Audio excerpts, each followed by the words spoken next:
നമസ്കാരം. രഞ്ജിത്ത് ഇംഗ്ലീഷിലേക്ക് ഏവർക്കും ഒരിക്കൽ കൂടി സ്വാഗതം. നമ്മൾ ഈ ക്ലാസ്സിൽ ചർച്ച ചെയ്യാൻ പോകുന്നത് പാരാജമ്പിൾസ് എന്ന് പറയുന്ന ടോപ്പിക്കുമായി ബന്ധപ്പെട്ട കാര്യങ്ങളാണ്. നമുക്കറിയാം, ബാങ്ക് എക്സാംസിൽ പാരാജമ്പിൾസിൽ നിന്ന് തീർച്ചയായിട്ടും ചോദ്യമുണ്ടാവും. അപ്പം അതിൻ്റെ രീതി എന്ന് പറയുന്നത് ഒരു പാരഗ്രാഫിൻ്റെ തുടക്കവും അവസാനവും നമുക്ക് തരും. ഇടയ്ക്കുള്ള ഭാഗം എന്ത് ചെയ്യും? ജമ്പിൾ ആക്കിയിട്ടിരിക്കും. എന്താണ് ജമ്പിൾ കൊണ്ട് ഉദ്ദേശിക്കുന്നത്? കൺഫ്യൂസ്ഡ് വേ എന്നർത്ഥം, അല്ലെങ്കിൽ ഡിസോർഡർ. ഓക്കെ, അപ്പം കൺഫ്യൂസ് ചെയ്യുന്ന രീതിയിൽ അല്ലെങ്കിൽ ഡിസോർഡർ ആയിട്ട് ഇട്ടിരിക്കുക, അതാണ് ജമ്പിൾ കൊണ്ട് ഉദ്ദേശിക്കുന്നത്. അപ്പോൾ ഇതാണ് പാരാജമ്പിൾസുമായി ബന്ധപ്പെട്ട് നമ്മൾ ആദ്യം മനസ്സിലാക്കേണ്ട കാര്യം. അപ്പോൾ നമ്മളോട് എന്താണ് പറയുന്നത്? അത് ശരിയാക്കി എഴുതാനാണ് പറയുന്നത്. ആ ഓർഡർ കറക്റ്റ് ഓർഡറിൽ നമ്മൾ എഴുതണം. അതിന് താഴെ 4 ഓപ്ഷൻസ് കൊടുത്തിട്ടുണ്ട്. ആ ഓർഡർ ഏത് തരത്തിൽ വരണം എന്ന് വെച്ചുകൊണ്ട്. അപ്പോൾ അത് ഏതാണെന്ന് വെച്ചാൽ അത് നമ്മൾ മാർക്ക് ചെയ്യുക. അതാണ് നമ്മൾ ചെയ്യേണ്ടത്. അപ്പോൾ നമ്മൾ ഇത് ചെയ്യുമ്പോൾ ആദ്യം നമ്മൾ മനസ്സിലാക്കേണ്ട കാര്യം, പാരഗ്രാഫിൽ എന്തായിരിക്കും നമ്മൾ കാണുക? സെൻറ്റൻസുകളായിരിക്കും. 2, 3, 4 സെൻറ്റൻസുകൾ ചേർന്നാണ് ഒരു പാരഗ്രാഫ് വരിക. അല്ലെങ്കിൽ ഒരു സെൻറ്റൻസ് മാത്രമായിരിക്കും കാണുക. അപ്പോൾ ഇവിടെ നമുക്ക് വന്നിരിക്കുന്ന ഈ ചോദ്യം എന്ന് പറയുന്നത് ഒറ്റ സെൻറ്റൻസ് ആയിട്ടാണ് വന്നിരിക്കുന്നത്. ഒരു സെൻറ്റൻസ് തന്നിരിക്കുകയാണ്, അതിനൊരു പാരഗ്രാഫായി നമുക്ക് കാണാം. ആ ഒറ്റ സെൻറ്റൻസിലെ ഇടയ്ക്കുള്ള ഭാഗം എന്തിരിക്കുന്നു? ഡിസോർഡറായിട്ട് കൊടുത്തിരിക്കുന്നു. അപ്പോൾ തീർച്ചയായിട്ടും അങ്ങനെ ഒരു സെൻറ്റൻസ് ഒരു പാരഗ്രാഫായി വരികയാണെങ്കിൽ തീർച്ചയായിട്ടും ആ സെൻറ്റൻസ് എങ്ങനെയുള്ള സെൻറ്റൻസ് ആയിരിക്കും? ഒന്നുകിൽ അത് കോംപ്ലക്സ് സെൻറ്റൻസ് ആയിരിക്കാം, അല്ലെങ്കിൽ കോമ്പൗണ്ട് സെൻറ്റൻസ് ആയിരിക്കാം.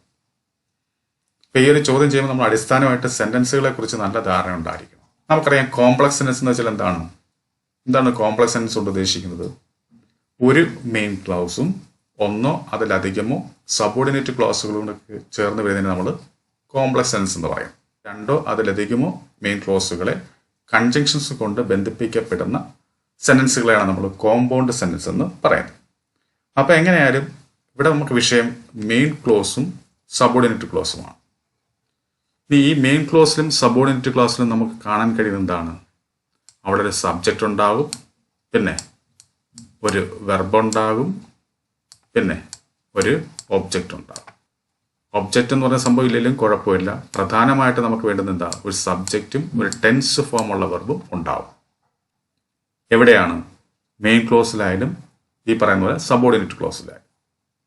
ഓക്കെ, ഇനി സബോർഡിനേറ്റ് ക്ലോസിനെ നമുക്ക് പലതരത്തിൽ തരംതിരിക്കാം. ഏതൊക്കെ? നൗൺ ക്ലോസ് ആയിട്ട്, പിന്നെ അഡ്ജക്റ്റീവ് ക്ലോസ് ആയിട്ട്, ആഡ്വർബ് ക്ലോസ് ആയിട്ട്. ഇത്തരത്തിൽ നമുക്ക് ഈ പറയുന്ന സബോർഡിനേറ്റ് ക്ലാസ്സിലെ നമുക്ക് പ്രധാനമായും തരംതിരിക്കാം. പിന്നെ റിലേറ്റീവ് ക്ലോസ് ഉണ്ട്. റിലേറ്റീവ് ക്ലോസ് എന്ന് പറയുമ്പോൾ എന്തായിരിക്കും? റിലേറ്റീവ് പ്രൊനൗണിൽ തുടങ്ങുന്ന ക്ലോസസ്, റിലേറ്റീവ് ക്ലോസ്. അപ്പോൾ ഇതൊക്കെ ഞാൻ അടിസ്ഥാനമായിട്ട് പറഞ്ഞു തരികയാണ്. ഓക്കെ, ഇനി നമുക്ക് കാര്യത്തിലേക്ക് വരാം. ഇവിടെ നോക്കുക, ഞാൻ ഓൾറെഡി പറഞ്ഞു ഇതൊരു ഒറ്റ സെൻറ്റൻസ് ആണെന്ന് പറഞ്ഞു. ഇത് ഏത് തരത്തിലുള്ള സെൻറ്റൻസ് ആണെന്ന് പിന്നീട് നമുക്ക് മനസ്സിലാവും. അതായത് കോംപ്ലക്സ് ആണോ കോമ്പൗണ്ട് ആണോ എന്നുള്ളത് നമുക്ക് പിന്നീട് മനസ്സിലാവും. അപ്പോൾ എന്തായാലും നമുക്കിതൊന്ന് ചെയ്ത് നോക്കാം. നോക്കുമ്പോൾ ഈ സെൻറ്റൻസ് തുടങ്ങിയിരിക്കുന്നത് എങ്ങനെയാണ്? എവരി വൺ എന്ന് പറഞ്ഞിട്ട് തുടങ്ങിയിരിക്കുന്നത്. ഈ എവരി വൺ എന്ന് പറയുന്നത് എന്തുമായിരിക്കും? സ്വാഭാവികമായിട്ടും ഈ സെൻറ്റൻസിൻ്റെ സബ്ജക്റ്റ് ആയിരിക്കും. എന്തായിരിക്കും? സബ്ജക്റ്റ് ആയിരിക്കും. ഈ എവരി വൺ എന്ന് പറയുന്നത് സബ്ജക്റ്റാണ്. അങ്ങനെ സബ്ജക്റ്റ് വന്നു കഴിഞ്ഞാൽ എന്ത് വരണം? ഒരു വെർബ് വരണം. അതെങ്ങനെയുള്ള വെർബ് ആയിരിക്കണം? ടെൻസ് ഫോമുള്ള വെർബ് ആയിരിക്കണം. നമ്മൾ തന്നിരിക്കുന്ന ഈ ഓപ്ഷനിൽ അങ്ങനെ ടെൻസ് ഫോമുള്ള വെർബ് ഉണ്ടോ? പൂർണ്ണമായും ടെൻസ് ഫോമുള്ള വെർബ് ഉണ്ടോ? ഏത്? അക്നോളജസ് എന്ന് പറയുന്ന സംഭവമുണ്ട്. അക്നോളജസ്. ഓക്കെ, അപ്പോൾ നമ്മൾ എവരി വൺ സബ്ജക്റ്റ് കണ്ടെത്തി, ടെൻസ് ഫോമുള്ള വെർബിനെയും കണ്ടെത്തി. ഏതാ? അക്നോളജസ്. അങ്ങനെ നമ്മൾ സബ്ജക്റ്റും വെർബും നമ്മൾ എഴുതി. പക്ഷെ നമ്മൾ മനസ്സിലാക്കേണ്ട കാര്യം, ഈ സബ്ജക്റ്റിനെ വിശദീകരിക്കുന്ന ഏതെങ്കിലും ക്ലോസോ ഫ്രേസോ ഉണ്ടോ നമ്മൾ പരിശോധിക്കണം. എന്തെഴുതുന്നതിന് മുമ്പായിട്ട്? ഈ വെർബ് എഴുതുന്നതിന് മുമ്പായിട്ട്. അതും കൂടെ നമ്മൾ നോക്കണം, എന്നാലേ അത് കറക്റ്റ് ഓർഡറിലേക്ക് വരത്തുള്ളൂ. ഇവിടെ നോക്കുമ്പോൾ എവരി വൺ. ഈ എവരി വൺ എന്ന് പറയുന്നത് ഇവിടെ ഉദ്ദേശിക്കുന്നത് എല്ലാവരും എന്നർത്ഥമില്ല. സബ്ജക്റ്റാണ്, എല്ലാവരും എന്നാണ് അർത്ഥം. ഇനി എവരി വൺ എന്ന് പറയുമ്പോൾ വ്യക്തികളാണല്ലോ. അപ്പം അങ്ങനെ വ്യക്തികളെ മായി ബന്ധപ്പെട്ട ഏതെങ്കിലും ഫ്രേസോ ക്ലോസോ ഇവിടെ തന്നിരിക്കുന്നതിനകത്തുണ്ടോ നോക്കുക. നോക്കുമ്പോൾ ഇവിടെ നമുക്ക് തന്നിരിക്കുന്നത് ഫ്രേസ് ഒന്നുമില്ല. ഫ്രേസ് എന്ന് വെച്ചാൽ നമുക്കറിയാം എന്താ, വാക്കുകളുടെ കൂട്ടമാണ് ഫ്രേസ്. ഒപ്പം അവിടെ എന്ത് കാണാൻ പാടില്ല, ഒരു സബ്ജക്റ്റ് കാണാൻ പാടില്ല, ഒരു ടെൻസ് ഫോമുള്ള വെർബ് കാണാൻ പാടില്ല, കംപ്ലീറ്റ് മീനിങ്ങും വരാൻ പാടില്ല. ഇത്തരത്തിലുള്ള സംഭവത്തെ നമ്മൾ ഫ്രേസ് എന്ന് പറയുന്നത്. അതായത് വാക്കുകളുടെ കൂട്ടം, പിന്നെ അത് എന്തോ ഒരു അർത്ഥവും കൂടെ തരണം, ഏതെങ്കിലും ഒരു അർത്ഥം തരണം. നോക്കുമ്പോൾ അങ്ങനെയുള്ള സംഭവങ്ങളൊന്നും ഇവിടെ കാണുന്നില്ല. പിന്നെ നമുക്ക് എന്ത് കാണാൻ പറ്റുന്നുണ്ട്, റിലേറ്റീവ് ക്ലോസസ് കാണാൻ പറ്റുന്നുണ്ട്. അതേതൊക്കെ റിലേറ്റീവ് ക്ലോസ്? ഞാൻ നേരത്തെ പറഞ്ഞു റിലേറ്റീവ് ക്ലോസ് എന്ന് വെച്ചാൽ എന്താണ്, റിലേറ്റീവ് പ്രൊനൗണിൽ തുടങ്ങുന്ന ക്ലോസസിനെയാണ് റിലേറ്റീവ് ക്ലോസ് എന്ന് പറയുന്നത്. റിലേറ്റീവ് പ്രൊനൗൺസ് എന്ന് പറയുമ്പോൾ ഏതൊക്കെ വരാം, ഹൂ വരാം, ഹും വരാം, ഹൂസ് വരാം, വെൻ വരാം, വിച്ച് വരാം, ദാറ്റ് വരാം. അങ്ങനെ റിലേറ്റീവ് ക്ലോസ് ഉണ്ടോ എന്ന് നോക്കുമ്പോൾ നമുക്ക് കാണാം 3 റിലേറ്റീവ് ക്ലോസ് ഇവിടെ ഉണ്ട്. അതേതൊക്കെയാണ്, ഈ ഹൂ നോസ് യും, വെൻ ഹി കൺസിഡേഴ്സും, that you have been wronged. ഇത് 3 റിലേറ്റീവ് ക്ലോസസ് ആണ്. കാരണം എന്താ, ഇത് തുടങ്ങിയിരിക്കുന്നത് ഹൂവിൽ തുടങ്ങിയിരിക്കുന്നു, വെന്നിൽ തുടങ്ങിയിരിക്കുന്നു, ദാറ്റ്. ഈ ദാറ്റ് പിന്നെ നമുക്കിവിടെ അവസാനത്തെ വരിയായിട്ട് വന്നിരിക്കുകയാണ്. ഇതെന്തായാലും ഇവിടെ അവസാനം വന്നേ പറ്റത്തുള്ളൂ. ഓക്കെ, അപ്പോൾ അതുകൊണ്ട് അതിനെ നമുക്ക് പരിഗണിക്കേണ്ട. നമുക്ക് അതിന് മുമ്പുള്ള സംഭവങ്ങൾ നോക്കുമ്പോൾ ഈ ഹൂവിലും വെന്നിലും തുടങ്ങിയിരിക്കുന്ന റിലേറ്റീവ് ക്ലോസസ് ആണ് നമുക്ക് നമ്മുടെ ശ്രദ്ധയിൽപ്പെടുന്നത്. ഇനി ഇതിലേതായിരിക്കണം നമ്മൾ ഈ എവരിവണ്ണുമായി ബന്ധപ്പെട്ട് എഴുതേണ്ടത്, അത് നമ്മൾ ശ്രദ്ധിക്കണം. നമ്മൾ നേരത്തെ പറഞ്ഞു എവരിവൺ പറഞ്ഞ വ്യക്തികളാണ്. അപ്പോൾ വ്യക്തികളെ കുറിച്ച് പറയുമ്പോൾ അവിടെ എങ്ങനെയുള്ള റിലേറ്റീവ് ക്ലാസ് ആയിരിക്കണം, ഏത് റിലേറ്റീവ് പ്രൊനൗണിൽ തുടങ്ങുന്ന റിലേറ്റീവ് ക്ലാസ് ആയിരിക്കണം വരേണ്ടത്? ഒന്നുകിൽ ഹൂവിൽ തുടങ്ങണം, അല്ലെങ്കിൽ ഹൂസിൽ തുടങ്ങണം, അല്ലെങ്കിൽ ഹുമ്മിൽ തുടങ്ങണം. ഹൂ, ഹൂസ്, ഹും ആണ് വ്യക്തികളുമായി ബന്ധപ്പെട്ട് പറയുന്ന റിലേറ്റീവ് പ്രൊനൗൺ. അങ്ങനെയുള്ള റിലേറ്റീവ് ക്ലാസ് വല്ലതും ഉണ്ടോ എന്ന് നോക്കുമ്പോൾ ഉണ്ട്. ഏതാ, ഹൂ നോസ് യു. ഇവിടെ വെൻ നമുക്ക് പാടില്ല. വെൻ എന്ന് പറയുമ്പോൾ സമയത്തെ സൂചിപ്പിക്കുന്നത്. നമ്മൾ സമയവുമായി ബന്ധപ്പെട്ട് പറയുകയാണെങ്കിൽ നമുക്ക് വെൻ ഉപയോഗിക്കാം. പക്ഷേ ഇവിടെ വ്യക്തികളുമായിട്ട് പറയുന്നതുകൊണ്ട് നമുക്ക് ഹൂ ഉപയോഗിക്കാം. അപ്പോൾ ഈ എവരിവൺ കഴിഞ്ഞാൽ പിന്നീട് നമ്മൾ ഉപയോഗിക്കേണ്ടത് ഏതായിരിക്കണം? രണ്ടാമത് വരേണ്ടത് ഇതായിരിക്കും. ഏത്, ഹൂ നോസ് യു എന്നുള്ളതാണ് രണ്ടാമത് വരേണ്ടത്. അപ്പോൾ ഒന്നാമത് ഇവിടെ വന്നു എവരിവൺ, അത് കഴിഞ്ഞ് രണ്ടാമതായിട്ട് ഹൂ നോസ് യു എന്ന് പറഞ്ഞു. അതിനുശേഷമായിരിക്കും നമ്മൾ ഈ അക്നോളജസ് എന്ന് പറയുന്ന സംഭവം എഴുതേണ്ടത്. ഓക്കെ, അപ്പോൾ 3 മൂന്നാമത്തെ. അപ്പോൾ എങ്ങനെയായി, everyone who knows you acknowledges 3. ഇനി എന്താ വേണ്ടത്, ഒബ്ജക്റ്റ് ആണ് വരേണ്ടത്. കാരണം സബ്ജക്റ്റ്, വെർബ്, ഒബ്ജക്റ്റ് ആണല്ലോ. അപ്പോൾ ആദ്യം സബ്ജക്റ്റ് വന്നു, പിന്നെ നമ്മൾ വെർബിനെ ഉദ്ദേശിച്ചു, കണ്ടെത്തി. പക്ഷേ വെർബിന് തൊട്ടു മുമ്പ് ഈ സബ്ജക്റ്റിനെ സൂചിപ്പിക്കുന്ന ഏതെങ്കിലും ഒരു റിലേറ്റീവ് ക്ലോസ് ഉണ്ടോ എന്ന് നോക്കണം. നോക്കിയപ്പോൾ നമുക്ക് കിട്ടി ഹൂ നോസ് യു. അപ്പം നമ്മളെങ്ങനെ എഴുതി, everyone who knows you acknowledges. ഇനി ഒബ്ജക്റ്റ് ആവരുണ്ട്. ആ ഒബ്ജക്റ്റ് എന്ന് പറയുന്നത് എന്താണ്, എന്ത് എന്ന് ചോദിക്കുമ്പോൾ നമുക്ക് ഒബ്ജക്റ്റ്. ഒരു സെന്റൻസിനോട് വാട്ട്, എന്ത് എന്ന് ചോദിക്കുമ്പോൾ കിട്ടുന്നതാണ് ഒബ്ജക്റ്റായി വരിക. അപ്പോൾ ഇവിടെ വന്നപ്പോൾ ഏതാണ്, ദ കേസ് ആണ്. ഒബ്ജക്റ്റ് വന്ന ഭാഗം, അതാണ് ഈ പറയുന്ന സംഭവം. അപ്പോൾ ഇനി അടുത്തായിട്ട് നമുക്ക് ഈ object എടുത്തെഴുതാം, the case calmly.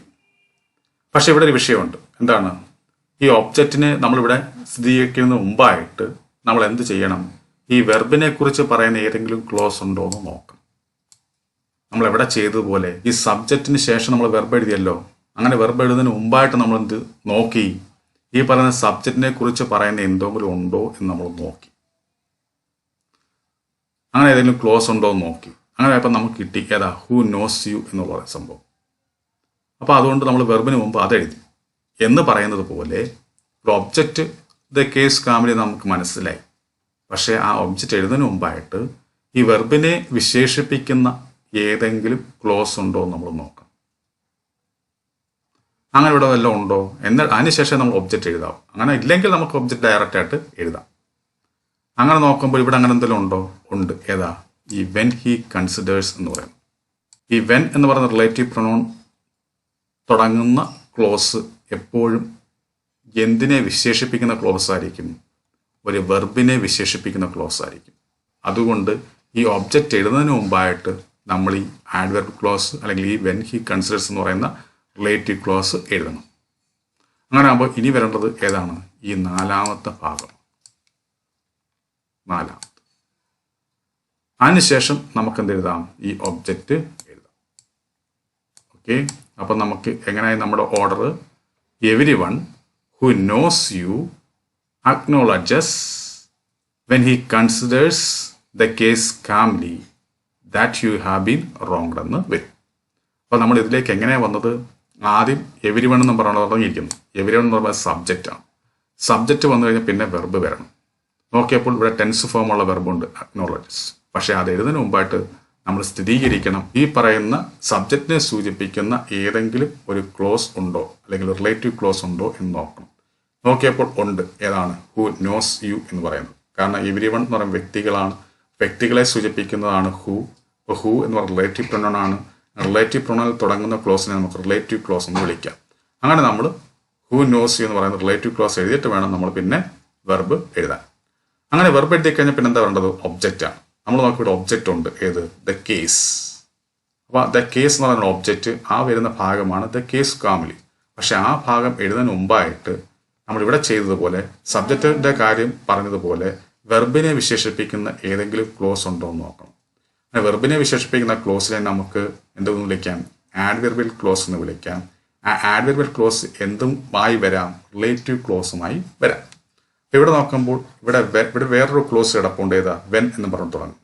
When എന്ന് പറയുന്നത് ഒരു റിലേറ്റീവ് പ്രൊനൗൺ ആണ്. അതുകൊണ്ട് ഇത് റിലേറ്റീവ് ക്ലോസ് ആണ്. പക്ഷേ അങ്ങനെ വെന്നിൽ തുടങ്ങുന്ന ഒരു റിലേറ്റീവ് ക്ലോസ് എപ്പോഴും എന്തിനെ സൂചിപ്പിക്കുന്നതായിരിക്കും? എന്തിനെ വിശേഷിപ്പിക്കുന്നതായിരിക്കും? ഒരു വെർബിനെ വിശേഷിപ്പിക്കുന്നതായിരിക്കും. കാരണം സമയത്തെ സൂചിപ്പിക്കുന്നതാണ്. ഓക്കെ, അപ്പം അങ്ങനെ വെർബിനെ വിശേഷിപ്പിക്കുന്നതാണ്. അതായിരിക്കണം നമ്മൾ ഇനി വെർബിന് ശേഷം എഴുതേണ്ടത്. അപ്പം എന്തായി? When he considers. അങ്ങനെ എഴുതിയതിന് ശേഷം വേണം നമ്മൾ എന്തെഴുതാൻ? ഒബ്ജക്റ്റ് ഉള്ള ഭാഗം എഴുതാൻ. അപ്പം ദ കേസ് കാംലി എന്ന് വരും. അങ്ങനെയാകുമ്പോൾ നമുക്ക് എങ്ങനെ വന്നു? Everyone who knows you acknowledges when he considers the case calmly that you have been wrong എന്ന് വരും. അങ്ങനെ നോക്കുമ്പോൾ എവരിവണിന് ശേഷം നമ്മൾ രണ്ടാമതായിട്ട് എഴുതുന്നത് ഈ ആർ എന്ന് പറയുന്ന ഭാഗമാണ്. അപ്പോൾ ആർ. അതിനുശേഷം നമ്മൾ മൂന്നാമത് എഴുതിയത് ഈ ക്യൂ എന്ന് പറയുന്ന ഭാഗമാണ്. അപ്പോൾ ക്യൂ.